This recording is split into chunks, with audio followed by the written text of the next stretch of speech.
오늘 기자회견 한 7분 가까이 했는데요. 이 기자회견문 작성은 김건희 씨가 직접 했고 윤석열 후보하고 한번 쭉 훑어봤다. 그리고 쭉 읽어내리면서 말하자면 셀프 리허설을 했다. 이 정도로 알려져 있습니다. 그리고 나지막하고 이 느린 어투로 입장문을 발표했고요. A4 용지 3장이라는 말도 있고 4장이라는 말도 있어요. 자, 그리고 윤석열이라는 이 단어는 2번, 그리고 남편이라는 단어는 13번 썼습니다. 자, 그리고 연설문을 읽어내려면서 눈물도 흘리고요. 눈물을 머금기도 하고, 또 시종일관 고개를 숙인 채 시선을 아래로 향한 상태에서 쭉 읽어내려갔다. 그리고 90도 인사를 했고, 그 다음에 손은 가지런하게 두 손을 모아서 보고서 연설을 하기도 했다. 이렇게 지금 이제 주변 분위기 스케치를 해 보았습니다. 제가 왜 이런 말씀을 드리냐면요. 이 문자화된 이 워딩도 굉장히 중요하지만은 그러한 이 사과의 입장문을 밝히는 자세, 이런 것도 이 사과의 진정성 여부와 관련해서 굉장히 중요한 이 판단의 변수가 될 수 있어요. 그렇기 때문에 제가 이런 부분을 여러분께 말씀을 드리고, 자, 이렇게 되니까 이제 과연 그러면 앞으로 어떤 역할을 할 것이냐, 이 부분이 이제 여러분들께서 상당히 궁금해 하실 겁니다. 왜냐하면 본인이 이제 조용하게 말하자면 이런 활동을 하겠다. 그리고 청와대에 들어가서도 순수한 아내의 역할에만 충실하겠다. 이런 얘기를 했거든요. 자, 그러면 아내의 역할에만 충실하겠다는 무슨 얘기냐? 윤석열 후보는 이미 청와대에서 제2부속실은 필요 없다. 이런 얘기를 한 바 있어요. 지난 22일 날인데 이 얘기를 맞으면 반영한 것이죠. 그래서 조용한 행보 기조에 따라서 내조형 모델에 무게를 두고 배우자로서의 대외 활동을 굉장히 최소화할 것이다. 이런 1차적인 전망이 가능한 부분이라고 봅니다. 자, 그러면 필요한 역할이라는 게 뭐겠느냐, 어느 정도 하겠느냐, 이런 것과 관련해서 지금 선대위 측에서 나오는 얘기, 그 다음에 윤 후보 측근들이 하는 얘기를 보면 나서서 하진 않을 것이지만 윤 후보 선거에 도움이 되는데 굳이 안 하진 않을 것이다. 다만 사업가로서의 활동이나 대학 강의 등 이런 것은 하지 않고 오로지 내조에만 충실할 것이다 라는 의미라고 밝히고 있고요. 그리고 선거운동을 아예 하지 않겠다는 말씀은 아니고 영부인 역할을 하시겠다 안 하시겠다까지는 아니다. 그래서 낮은 자세로 임하겠다는 취지로 공개활동을 자제하겠다는 말씀을 한 거고, 대통령 후보의 배우자로서 공개석상에 나타날 일들은 나름대로 수행하게 될 것이다. 그래서 이제 선대위 안에 배우자 전담팀 구성, 또 이 활동 시작하는 내용, 이런 것들 이제 상당히 뭐라고 그럴까요, 빠르게 준비가 되지 않을까 하는 관측이 나오고 있다고 합니다. 그리고 또 이 김건희 씨의 경우는 전시 기획사를 이끌면서 커리어우먼 이미지를 쌓아왔기 때문에 이를 전통적인 정치인 배우자로서의 이미지하고 잘 조화시키는 이런 전략을 구사할 가능성이 크지 않을까 하는 전망도 있습니다. 자, 그리고 또 이번 이 사과 성명에 나오기까지 배우자로서의 스타일링에 대해서 선대위 측에서 조언도 하고 있다. 그러다 보니까 오늘 그동안에 길었던 머리를 단정하게 정리하고 나오게 됐다. 이런 지금 뒷 얘기도 나오고 있습니다. 자, 그래서요, 이렇게 해서 이제 마무리가 됐는데, 이 평가는요, 우선 여당의 경우는 말할 필요가 없죠. 여전히 독설을 퍼붓고 있습니다. 독설. 이런 독설을 퍼붓는 사람들은 대표적인 게 안민석, 그 다음에 장경태, 그 다음에 이동학, 정청래, 일일이 말할 수도 없이 많은 이 여당 의원들, 그리고 이 독설을 퍼붓는 내용은 제가 인용할 필요도 없이 여러분들의 충분한 상상력으로 커버가 가능해요. 그래서 이 장경태 의원 같은 경우는 악의 콧물을 흘리며 진정성 없는 사과 쇼다. 또 이 막장 기자회견은 처음 봤다. 그리고 또 해도 너무한 기자회견이다. 대국민 사과도 개사과처럼 해도 된다는 국민 무시 태도가 깔려 있다. 또 이 빵점짜리 사과다. 안 하는 입만 못한 것이다. 예. 그 다음에 또 차라리 하지 말았어야 할 사과의 사례로 주구장창 소개될 것이다. 이런 악담을 퍼붓고 있어요. 예. 그러면서 이번 사과를 갖다가 참극이라고까지 하면서요. 개사과건과 독인 개긴이다. 그리고 국민인 구성원들 다시 멘무일 것 같다. 그리고 이 정청래 같은 경우는 윤석열 검사는 학력 경력 위조에 대해 엄벌에 처한 적이 있는데 김건희 씨는 처벌감인가 아닌가. 그리고 당신의 공정과 정의는 아내 앞에서 무너졌냐 아니면 여전히 유효한 것인가.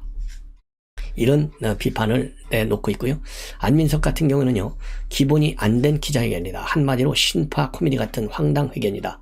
또 러브스토리를 들려주러 나온 것인지 헷갈릴 지경이다. 자, 뭐 이런 이 비판 일변도의 입장문을 내놓고 있습니다.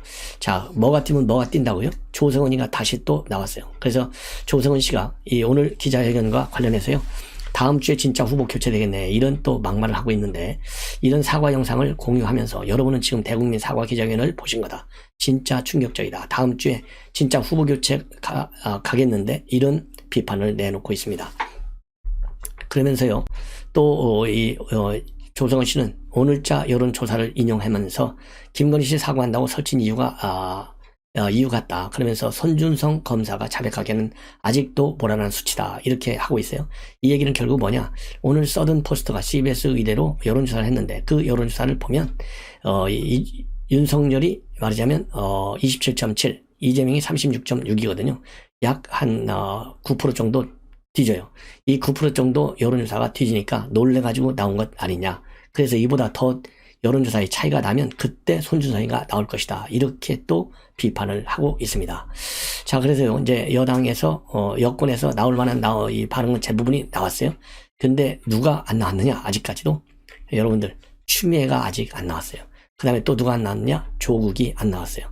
자, 그래서 조국과 추미애, 뭐 아마 지금 이미 이제 자정 1시가 넘어가고 있기 때문에 또 이제 내일 아침 일찌감치 반응이 나올 것 같아요. 그리고 김용민이도요, 김 씨는 사고가 아니라 처벌받아야 한다, 사과도 진정성 있는 사과가 아니라 국민을 기만한 쇼에 불과하다. 예. 그리고 피해자들에 대한 사과는 한마디도 없었고, 주가조작 사건 이런 언급도 전혀 없다. 그리고 우원식, 국민 앞에 무슨 신탁을 찍는 것 같다, 도대체 개 사과 때와 하나도 다를 게 없다.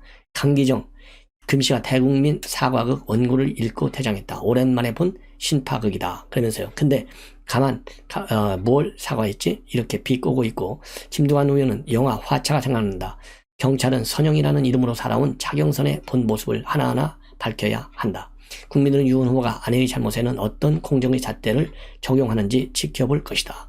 그리고 이현욱이는요, 윤 후보가 내로남불이라는 비판을 받지 않으려면 선택은 딱 하나뿐이다, 검찰총장이라는 막강한 권력을 동원해서 조국 장관과 그 가족을 저인망식으로 수사했듯 김 씨에 대해서도 신속하고 광범위하게 수사해 달라고 청원하는 것이다.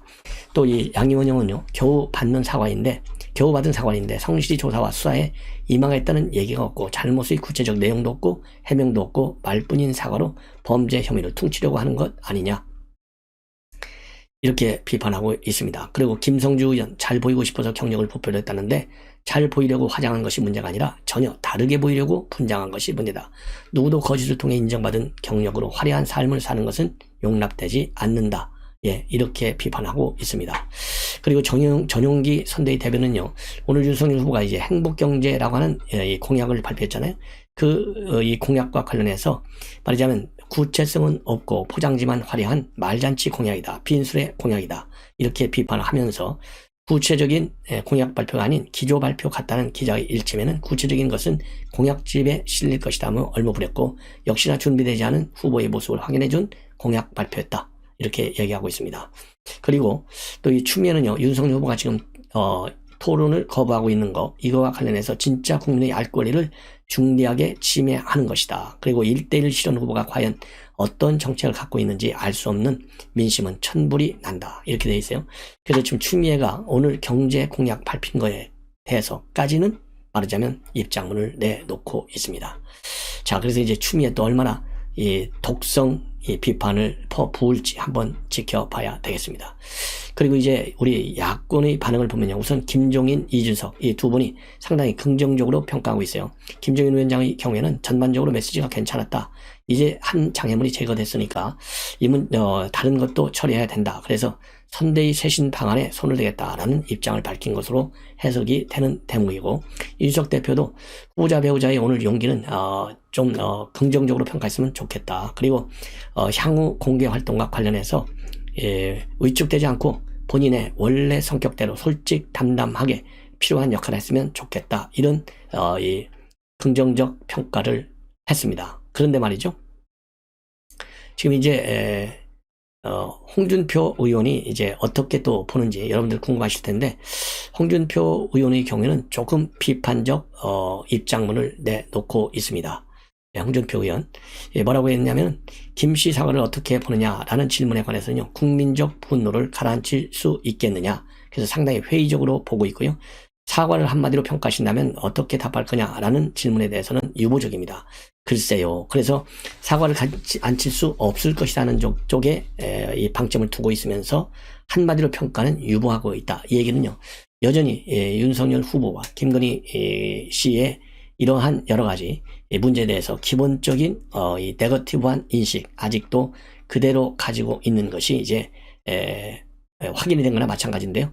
조금 시간이 걸릴 것 같아요. 결국은 홍준표 의원도 어느 시점이 가면은 좀 달라지는 목소리를 낼 수밖에 없을 것이다 라고 생각합니다. 왜냐하면 뭐 쉽게 얘기해서 윤석열이든 뭐 이재명이든 둘 다 양비론으로 시작해서 지금까지 양비론 그대로 가지고 있는 것이 홍준표 의원의 생각 아니겠습니까? 그런데 정권 교체만큼은 움직이지 않고 있어요. 그러니까 정권은 교체돼야 된다, 이 시각은 가지고 있거든요. 그래서 제가 보기에는 언젠가 이 정권 교체가 말하자면 윤석열의 비판 그리고 이재명의 비판 위에 설정된 상위 개념이기 때문에 틀림없이 그로 돌아갈 것이다 라고 저는 생각을 하고, 저도 김건희 씨 사과가 빠르면 빠를수록 좋다, 이런 평가가 대세를 이루어졌듯이 그 다음에 이 홍준표 의원의 선대의 합류, 말하자면 보다 긍정적 역할을 하는 시기가 빠르면 빠를수록 좋다, 이런 말씀을 드리고 싶습니다. 그 중에 두 군데는 윤석열 후보가 하나는 뭐 큰 차이로 좀 지고 있고요, 하나는 뭐 0.3%로 지는 그런 결과가 나왔고요, 다른 하나는 약 0.7%가 이기는 여론조사가 나왔어요. 시기적으로도 아주 비슷한데 정말 알 수가 없습니다. 자, 각각 다 뭐 이유가 있겠지만은 여하튼 지금 흔들리는 상황에 있다, 이것은 뭐 어느 정도 사실이 아닐까라는 생각이 들어요. 자, 그렇지만은 저의 생각은 지금 지나치게 친여 성향이 강한 여론조사 기관들은 윤석열 후보에 비해서 이재명이 앞선다라고 나오고, 나름대로 비교적 중립적이랄까요? 아니면은 최소한도 친여 성향은 별로 없다라는 기관들은 윤석열 후보가 앞서는 걸로 나와 있어요. 그렇기 때문에 이 평소에 이런 신뢰도 평가에 있어서 친여냐 아니냐가 중대한 영향을 미치는 것이 아니냐. 그래서 시기적으로 보면 민주당에서 계속 이재명 측에서 얘기한 게 뭡니까? 연말이 되면 골든 크로스를 이룰 것이다 그랬거든요. 그러한 이 민주당의 희망사항에 맞춰서 여론조사 기관들이 말하자면 코드를 맞춰서 조사 결과를 내놓는 것이 아니냐라는 극단적 생각까지도 듭니다. 그러나 여론조사 결과를 우리가 냉정하게 일단 그대로 봐야 돼. 나한테 유리하게만 보면요, 선거 전략을 짜는데도 불리해요. 그래서 들쭉날쭉하는 여론조사 그 원인 분석도 철저히 하게 하지만은 일단 지금 현 상황은요, 제가 보기에는 윤석열 후보가 지난 6월 29일 날 출마를 선언한 이후에 가장 어려운 시기가 아니겠느냐라는 측면에서 일단 윤석열 후보가 지금 11월 5일 날 경선에서 통과된 이후로 말이죠, 제가 보기에는 한 뭐 5% 정도 내외의 여론조사 기관만 이재명에게 유리하게 나왔고요, 거의 압도적으로 뭐 1%가 됐든 5%가 됐든 윤석열 후보에게 굉장히 유리한 우위적인 여론조사 결과가 나왔어요. 이것이 잠시 흔들리는데 이제 오늘 김건희 씨의 사과 기자회견을 계기로 해서 반등의 기미를 볼 것이다. 그러면서 이제 우리가 단일 대우를 형성해서, 그리고 특히 선대위에 있는 중요한 속된 말로 감투를 쓰고 있는 분들이요, 자기 정치를 그만해야 된다. 전부 자기 주가 올리려고 그래요. 대표적인 사람이 바로 뭐라 그러지만 고위직일수록 더 그래요. 특히 이인석 대표, 이건 조심해야 된다, 이런 얘기를 저는 하지 않을 수가 없습니다. 자, 그런 뭐라고 그럴까요? 제 평가를 여러분들께서 염두에 두시고 한번 여론조사 기관들 우선은요, 이미 한번 오늘 오전에 보도를 해드렸는데, 서든포스트, OBS 의뢰로 CBS 의뢰를 통해서 이루어진 여론조사 결과, 여기에서는요 이재명이가 36.6, 그 다음에 윤석열 27.7, 그 다음에 안철수 4.1, 심상정 3.9입니다. 기간은 12월 24일에서 25일이고 전화 면접 조사입니다. 그 다음에 입소스, 이거 한국경제신문 의뢰인데요, 기간은 23일하고 24일 거의 똑같아요. 여기에서는요 윤석열 후보가 0.3이 뒤져요. 이재명 37.8, 윤석열 37.5, 그 다음에 안철수 8.4, 심상정 5.1입니다. 이것도 전화 면접이나 마찬가지예요. 통화를 통해서 한 거니까. 그 다음에 PNR, 이건 피플 네트워크스 리서치인데요, 뉴데일리 의뢰로 이것도 12월 24일에서 25일. 그러니까 서든 포스트하고 똑같아요. 그런데 여기에서는 윤석열 후보가 앞서요. 41.1대 이재명이 40.4, 그리고 안철수는 5.7대 심상정 2.8이 되겠습니다. 자, 그래서요 이 PNL만 0.7이 높고 그러니까 이제 자동 ARS예요. 그리고 입소서고 서든 포스트는 전화 면접 이 조사인데 이 두 군데서는 차이가 뭐 하나는 오차범위 파악, 하나는 오차범위 이건 막 같다고 봐야 되겠죠. 0.3% 이렇게 나오고 있는데 자, 이 원인 분석을 철저히 해야 되겠다. 그리고요, 이 PNR 리포트에 보면은 이 김건희 씨 논란이 영향을 미친다. 이게 58.4%예요. 그리고 39.4는 별로 영향이 없을 것이다. 이렇게 지금 나타나고 있습니다. 자, 그리고요, 이 입소스 여론조사 결과를 보면 이 자영업자 지지율을 여기서는 좀 조사하고 있는데 자영업자 지지율이 지난달보다 윤 후보가 이재명 후보보다 10지난달에는 7%를 앞섰어요. 근데 이번에는 이재명 후보가 10.1포인트 차이로 윤 후보를 따돌리고 있어요. 그러니까 무려 자영업자층에서 20%가 지금 날아간 것이다. 자, 이렇게 지금 나타나고 있어요. 그리고 양자 대결의 경우에서도 43.8대 42.5로 1.3포인트 이재명 후보가 앞서고 있습니다. 자, 그래서요, 지금 전반적으로 보면 일단 윤석열 후보의 지지율이 조금씩 뒤로 밀리고 있는 그런 상황에 있다. 이렇게 보시는 것이 좋을 것 같습니다. 자, 그 다음에요, 이제 좀 더 자세한 여론조사 결과는 또 별도로 시간이 되는 대로 이 방송 말미에 한번 추가 분석을 해드리도록 하겠습니다. 그리고 김종인 이 선대위 위원장이 입장문을 내놨는데요, 그간의 한 장애물이 이제 제거됐다고 본다. 나는 처음부터 본인이 사과해야 한다고 이야기했었다. 그리고 선대위는 사과해야 한다는 이야기만 했지 그 내용은 다 김건희 대표 본인이 직접 작성했을 것이다. 그러면서 이제 문제가 하나 풀렸으니 다른 것도 처리해야 한다. 그러니까 김건희 씨 의혹이 제일 컸잖아요. 그 다음에는 다른 것이 뭡니까? 다른 것. 이것은 이제 선대위 내부 역할 조정이냐라는 질문과 관련해서는 그렇게 해 갈 것이다. 그러니까 선대위 내부 역할 조정, 즉 이 리모델링을 재건축이나 리모델링이잖아요. 이준석 대표는 재건축, 그리고 리모델링은 이제 김종인 위원장이 그렇게 생각하는 것 같아요. 그래서 나름대로 이제 이 선대위의 조직과 인사에 이제 말하자면 태풍이 불 가능성도 있고 아니면은 평범한 바람이 불 수도 있는데 지금은요, 이 규모로 따져서는 뭐 태풍은 바라지 않겠지만은 실질적인 내용 면에서는 상당한 조정이 있지 않을까 하는 생각이 들어요. 그리고 이거 사과문을 누가 썼느냐? 이거는 이미 조금 전에도 제가 보도를 해드렸는데 이 김건희 대표가 본인이 알기 때문에 본인 말고서는 누가 쓸 사람이 없잖아요. 본인이 초안을 잡았고 그거를 윤석열 후보하고 둘이서 같이 검토했다. 이렇게 보도가 나오고 있습니다. 자, 그리고 지금 김종인 위원장도 처음 평가를 한 것이고요. 윤석열 후보도 처음으로 입장을 내놨는데 이번 사과에 관해서는 저도 제 아내와 같은 마음이다. 제 아내가 국민께 죄송하다고 말씀드렸고 저도 똑같은 마음이고 앞으로 김 씨가 공식 활동을 자제하는 것이냐라는 질문과 관련해서는 본인이 이야기한 대로라며 답변을 아꼈습니다. 그리고 사과하기로 마음을 바꾼 계기가 뭐냐 이렇게 물으니까요. 오늘 본인이 얘기한 대로 생각해 달라. 이런 입장문을 대놨습니다. 자, 그 다음에는요, 이준석 이 대표의 입장. 이 용기를 좀 말하자면 후보자 배우자의 오늘 용기는 각자가 보기에 다소 아쉬운 점이 있더라도 긍정적으로 평가해 달라. 후보자의 배우자가 대중적으로 행보할 때 기존 상대당의 의혹 제기나 본인이 원하지 않는 시간과 장소에서 언론에 포착됐을 때의 모습보다는 훨씬 나을 것이라고 얘기한 적이 있는데 후보자의 배우자가 우쭐대지 않고 본인의 원래 성격대로 솔직하고 담담하게 선거 승리를 위해 필요한 역할을 했으면 좋겠다. 이런 입장을 내놨어요. 자, 이렇게 해서 지금 이제 오늘 김건희 씨의 여러 가지 입장 발표에 관해서 가장 중요한 인물들 김종인, 윤석열, 이준석 입장문을 여러분께 소개해 드렸고요. 아직도 이재명 후보의 직접 입장문은 나오지 않았습니다. 그래서 이제 남은 사람이요, 제가 보기에는 제일 중요한 사람이 바로 이제 이재명 후보의 입장문이 될 것으로 보입니다. 자, 그 다음에는요, 오늘 이제 사실상 이 김건희 씨 질문 답변을 받지 않았어요. 그리고 대신에 11개 항목에 이르는 의혹에 대해서 보도자료를 냈습니다. 이 보도자료를 내서 조목조목 해명을 하고 있습니다. 그래서 이 해명 내용 여러분들께 제가 한 번 정도는 말씀을 드리는 것이 자세하게 좋을 것 같아요. 그래야 여러분들도 충분히 잘 이제 앞으로 더 쉽게 이해할 것이 아니겠느냐.